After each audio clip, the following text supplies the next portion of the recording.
Un bon registre de traitement, ce n'est pas un registre avec le maximum de fiches de traitement. Ce n'est pas non plus un registre avec un nombre trop réduit de fiches. Vous l'aurez compris, nous allons nous intéresser à la question de la granularité des registres des activités de traitement, autrement dit le niveau de découpage du registre en fiches. Dans cette vidéo, nous allons vous livrer les 2 règles d'or pour un registre des activités réussi.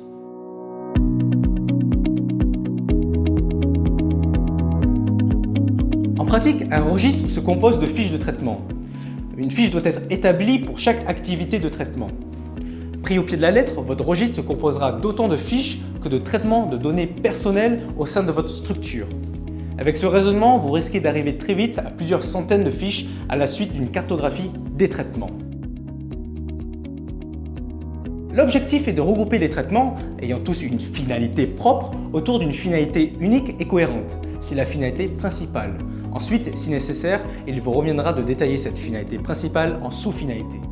Pour vous aider à effectuer ces regroupements, ou si un doute persiste, un faisceau d'indices peut être appliqué. Les traitements poursuivent-ils des finalités semblables ou proches? Les traitements portent-ils sur les mêmes catégories de données? Les traitements portent-ils sur les mêmes catégories de personnes? Un même service au sein de votre organisation est-il en charge des traitements? Attention à ne pas regrouper vos traitements artificiellement pour réduire le nombre de fiches de traitement. Ainsi, nous arrivons à notre première règle d'or. Gardez à l'esprit que le registre des activités de traitement doit être clair et précis. D'abord clair et précis pour l'autorité de contrôle, mais aussi pour l'ensemble des acteurs en charge de la conformité collaborant au sein de votre organisme. Un registre des traitements condensé avec un nombre minimal de fiches de traitement n'est pas clair et précis. Si l'agrégation d'informations au sein d'une fiche fait perdre en clarté, il convient de faire plusieurs fiches.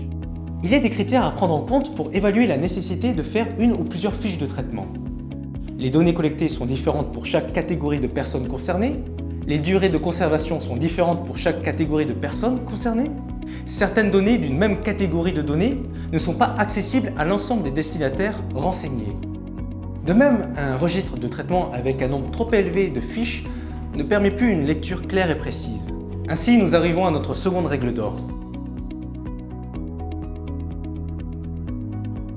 Pour des enjeux de charge de réalisation et de maintenabilité, nous recommandons, lorsque cela est possible, et ne contrevient pas à la première règle d'or, de limiter le nombre de fiches de traitement.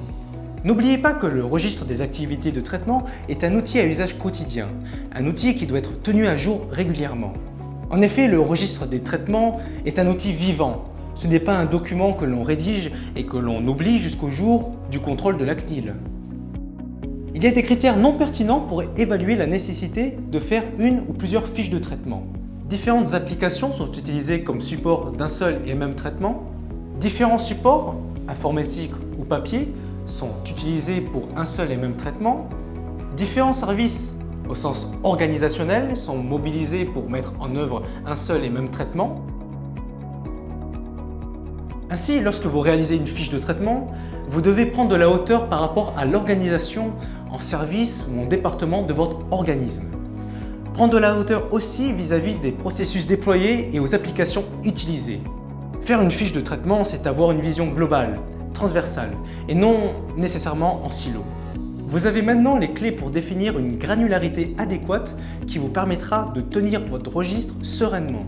Merci de nous avoir écoutés, n'hésitez pas à nous faire part de vos interrogations, de vos retours d'expérience sur ce sujet.